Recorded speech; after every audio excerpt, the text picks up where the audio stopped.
Beyond the sun, the moon, and the stars in the night sky, the other dominant features of the sky are the planets. The word planet comes from the Greek word for wanderers, and the planets mark themselves out from the stars by moving with respect to the fixed constellations. They also don't twinkle, which means that they're physically resolved, and the disks of the planets are indeed visible to the naked eye, although usually no features can be seen. It takes even a small telescope to resolve Venus and Mars. The simplest distinction between planets is the so-called inferior planets, or those between us and the Sun, Mercury and Venus, and the superior planets, or those further out in their orbits from us than the Sun, Mars, Jupiter, and Saturn. These, of course, are the 5 planets observable with the naked eye. Together with the Sun and the Moon, they gave us our week. Subsequently, planets were discovered with telescopes: Uranus, Neptune, Pluto, although Pluto has since been demoted. Since the solar system is formed into a plane, and all the orbits are roughly in the same plane, the planets can always be seen in the night sky, close to where the Sun and the Moon are seen. There's various pieces of terminology associated with observing planets.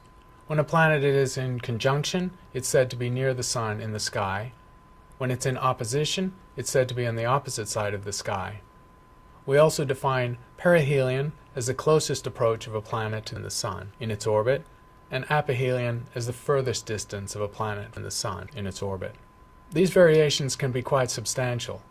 Early in the history of Mars, people worked hard to observe Mars when it was at its closest approach to the Earth, so that they could resolve the features in the greatest detail with their small telescopes. So there should be no mystery in where you would go to look for planets in the night sky. They cannot be seen anywhere in the sky, but only in the ecliptic, which is the path that would be traveled if the Sun were in the sky. They're not exactly in the ecliptic, but within a band, because the tilt of each planet around the Sun is a few degrees.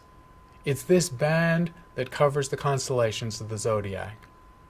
Planets that are inferior or closer to the Sun than the Earth will always be seen relatively close to the Sun in the sky, whereas planets that are exterior or superior can be seen at any location along the ecliptic, depending on where they are in their orbits. For example, to observe Mercury is difficult because Mercury never gets more than about 15 degrees on either side of the Sun. It is always blinded by the Sun's light. The best way to see Mercury is when it appears just after sunset or just before sunrise. Venus, the brightest planet to the naked eye, is also relatively close to the Sun, never more than 47 degrees away from the Sun, but it's easier to observe because of that larger distance and its greater brightness. Mars and the outer planets, or superior planets, have a particular feature that marks them out, that of retrograde motion. As we've seen, retrograde motion of Mars was a determining feature in bringing on the Copernican revolution, the idea that the Earth was not the center of the universe. Retrograde motion is very difficult to explain if the Earth is immobile and all the planets go around the Earth. Because in a retrograde motion, Mars appears to reverse its direction for several weeks in the fixed pattern of the stars before recovering its forward motion.